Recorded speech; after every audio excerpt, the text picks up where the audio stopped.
Bugungi kunda O'zbekistonning xalqaro maydondagi do'stona aloqalarini turizm bilan ham bog'lash mumkin. Bunda har ikki tomon uchun manfaatli bo'lgan do'stona hamkorlikni yanada kuchaytirish maqsad qilingan.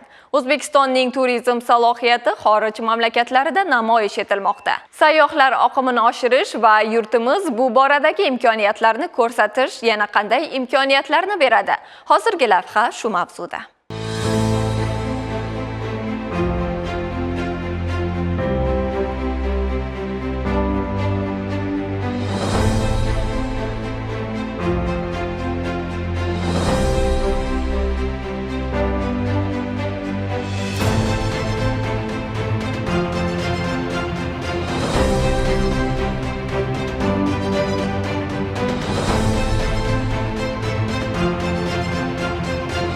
Turizm faqat daromad manbai emas, balki bu sohaning rivoji o'z navbatida madaniyat, san'at namoyishini ham o'z ichiga oladi. Qadimgi Buyuk Ipak yo'li ham tarix va bugunni o'zaro bog'lovchi ko'prik. Uzoqqa bormaylik. Yaqin o'tgan vaqt ichida bo'lib o'tgan xalqaro ko'rgazmalar ro'yxatida o'nlab davlatlar bor.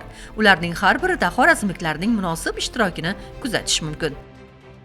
Davlatimiz rahbari hamda hukumatimiz tomonidan turizm sohasiga yaratilayotgan keng imkoniyatlardan foydalangan holda bugungi kunda Xorazm viloyatining turizm salohiyati global miqyosda targ'ib qilinmoqda va targ'ibot tadbirlari doirasida dunyoning turli nuqtalarida, jumladan Xitoy yoki bo'lmasam Yevropa davlatlarida, Uzoq Sharq, Yaqin Sharq davlatlarida ko'plab targ'ibot tadbirlari, targ'ibot kompaniyalari, B2B uchrashuvlari va turizm forumlari tashkil qilinmoqda. Albatta, targ'ibot tadbirlarini tashkil qilganda yurtimizning hamda viloyatimizning o'ziga xos xususiyatlari, etnik kelib chiqishi, uning madaniyatidan kelib chiqib targ'ibot ishlari amalga oshiriladi. Ya'ni turizmning turli yo'nalishlarida, ya'ni gastroturizm, etnoturizm kabi yo'nalishlarida, ekoturizm yo'nalishlarida targ'ibot tadbirlari alohida davlatning qiziqishidan kelib chiqib tashkil qilinadi. Ya'ni qaysidir bir davlatda gastroturizm salohiyatiga, ya'ni taomlarga e'tibor ko'proq bo'ladigan bo'lsa, boshqa bir davlat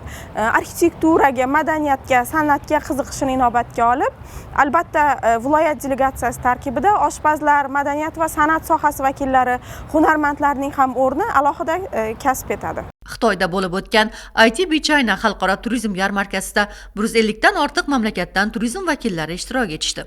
Xitoyda O'zbekiston turizm yili doirasida bo'lib o'tgan yarmarka Xitoyning 15 ta yirik shahrini qamrab olib, yetakchi turizm biznesi vakillari o'rtasida B2B sessiyalari, road showlar o'tkazilib, bir qator kelishuvlarga erishilgandi.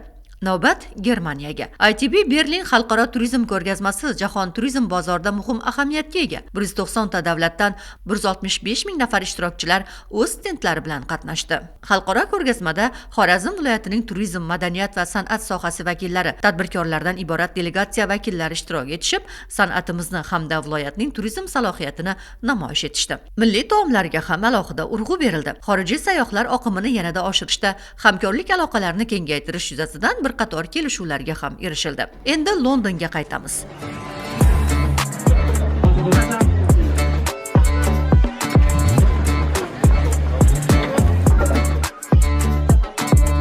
O'zbekiston Buyuk Britaniya turizm forumi ham hamkorlikdagi yana bir muvaffaqiyatli qadam bo'ldi.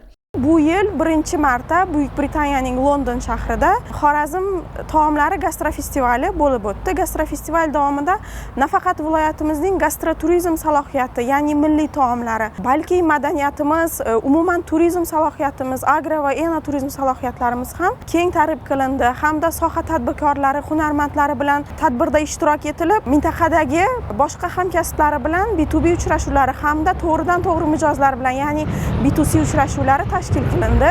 B2B uchrashuvlar davomida restoran, servis xizmat ko'rsatish yuzasidan o'zaro muzokaralar olib borildi. Yangi rejalar tuzildi. Viloyatning turizm salohiyatiga oid taqdimot ham bo'lib o'tdi. Turizm aloqalarini yaxshilashga xizmat qiluvchi forum yakuni yangi aviareyslar, yangi mehmonlar oqimini Xorazmga yo'naltirishga qaratildi. Eslatib o'tamiz, yil yakuniga qadar Xorazmning turizm imkoniyatlari Parij hamda Bakuda ham namoyish etiladi.